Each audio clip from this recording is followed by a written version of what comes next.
નમસ્કાર દર્શક મિત્રો, રૂપાલા સાહેબે ક્ષત્રિય સમાજ વિશે જે વિવાદાસ્પદ ટિપ્પણી કરી હતી તેને લઈને હાલમાં ક્ષત્રિય સમાજનો રોષ ભભૂકી ઉઠ્યો છે અને હાલમાં હજુ તે રોષ શાંત પડ્યો નથી, જેના અનુસંધાને ચરોતરની ભૂમિ આણંદ ઉપર ક્ષત્રિય સમાજનું મહાસંમેલન મળ્યું હતું, જેમાં ક્ષત્રિય સમાજના આગેવાનો, યુવાનો, મહિલાઓ મોટા પ્રમાણમાં એકત્રિત થયા હતા. જાણે મોટો મહાસાગર ઉમટી પડ્યો હોય તેવું દેખાઈ રહ્યું હતું.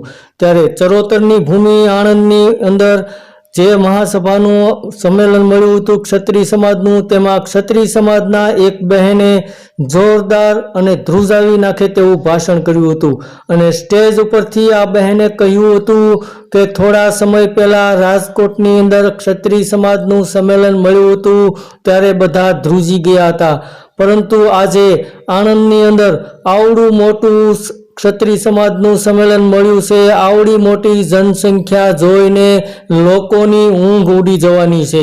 અને આ બહેને ક્ષત્રિય સમાજના આ બહેને સ્ટેજ ઉપરથી કહ્યું હતું કે રૂપાલાએ થોડા સમય પહેલા નિવેદન આપ્યું હતું કે મારી ભૂલની સજા ભારતીય જનતા પાર્ટીને અને મોદીને ન આપતા.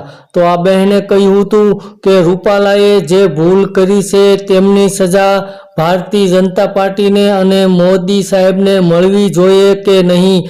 આવું કહેતા સ્ટેજ ઉપરથી તમામ લોકોએ આ ક્ષત્રિય સમાજના જે બહેન ભાષણ કરી રહ્યા હતા તેમને વધાવી લીધા હતા.